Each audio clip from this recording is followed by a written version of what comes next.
Nos alerta en México. Según un informe realizado por una ONG, este país se encuentra en la lista de las 10 naciones con conflictos armados más preocupantes del año 2020. El informe revela que existe un alto riesgo de que los cárteles del narcotráfico se conviertan a la insurgencia.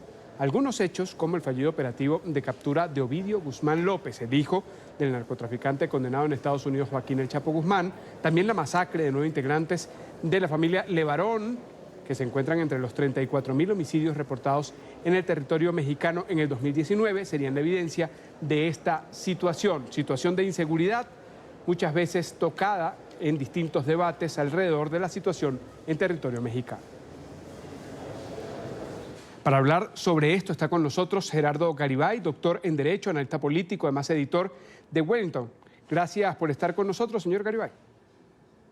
Hola Carlos, muy buenas tardes. Un gusto estar con ustedes. El gusto es nuestro. Para quienes no somos mexicanos, que no vivimos la realidad, que la conocemos a través de los reportes que se hacen desde distintas organizaciones, desde los distintos medios locales en México, en la práctica estos grupos no siembran el terror y no son, digamos, de facto parte de una insurgencia. Bueno, depende de qué tan amplia queramos hacer la definición de terror. Por supuesto que sí, las guerras internas entre los grupos del crimen organizado por el control de territorios generan situaciones de enorme desconcierto, enorme inseguridad y sí, en algunos casos, de terror entre los ciudadanos. Y cobran vidas sin embargo, inocentes. no estamos... ¿Mande? Cobran vidas de inocentes que quedan en medio de, cuando usted describe solamente el conflicto entre dos bandas, entre dos cárteles, pasa en Acapulco, pasa en Guerrero, pasa en varios de estos puntos que son focales para los distintos cárteles del narcotráfico y de la delincuencia en general, que quedan en medio los inocentes que van pasando y mueren en medio de estas situaciones. Sí se dan algunos casos, no son la mayoría. En términos generales, los cárteles han mantenido su conflicto entre ellos. Sí se provoca incertidumbre entre la ciudadanía, pero no hay una situación en que, por ejemplo, las ciudades o las regiones queden completamente paralizadas, ¿no? No tenemos una situación de ese tipo. Incluso en los escenarios en los que hay una violencia de gran intensidad, esta violencia normalmente está muy bien sectorizada entre los integrantes de los cárteles. Ahora, respecto al análisis que comentaban de esta organización, que los 10 conflictos a seguir en 2020 mencionan la posibilidad de que en México los cárteles pudieran evolucionar hacia una insurgencia, quizá pensando en un escenario como el que llegó a tener Colombia en algún momento con la narcoguerrilla. Sin embargo, en el caso de México, este riesgo no existe de momento. ¿Por qué? Porque los insurgentes buscan una captura del Estado por medios violentos para imponer una agenda política.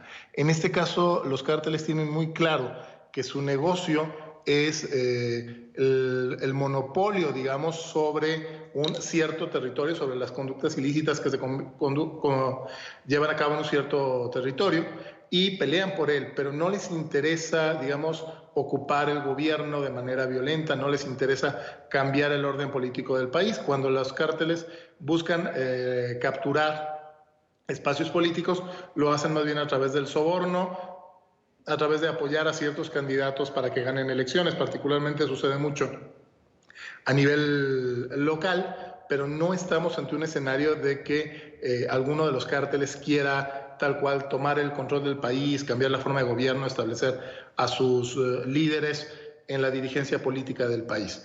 Hace algunos años llegamos a tener algunos cárteles que sí tenían un contenido más ideológico, incluso religioso, entre comillas, pero los cárteles que están posicionados actualmente son esencialmente empresas que están trabajando con una visión empresarial, que al trabajarla en un mercado negro, como es particularmente el de las drogas, recurren a la violencia, pero no están interesadas en sí en una captura violenta del Estado, como sí lo estaban o lo siguen estando las guerrillas colombianas, o como lo llegó a estar Sendero Luminoso en Perú, por ejemplo.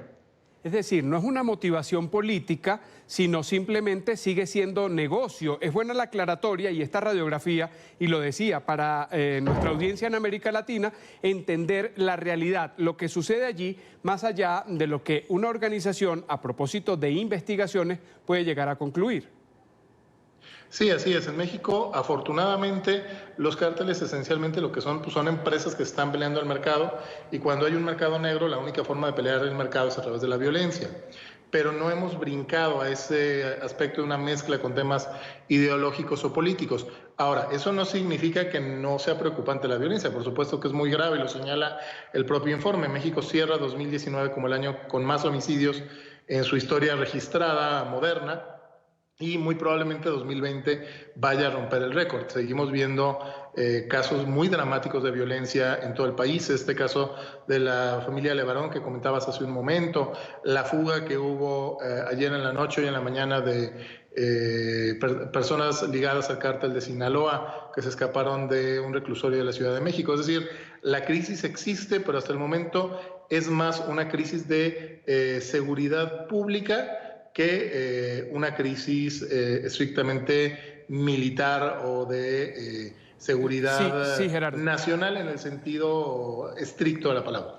Por eso, es que entonces cuando interviene el Estado, cuando interviene el gobierno federal, como los ejemplos que ha citado, el de la cárcel, en el que vemos que los investigados son parte de los custodios, o son custodios de la cárcel. Incluso el subdirector está allí mencionado como una de las personas que podría favorecer esa evasión, la evasión de los reos. Y en el caso de Ovidio Guzmán López, es un poco más complicado porque allí intervino el presidente López Obrador y muchas personas alrededor, políticos y miembros de la sociedad civil, dijeron, él se rindió ante la delincuencia, él se rindió ante los cárteles y ante el poder del narcotráfico.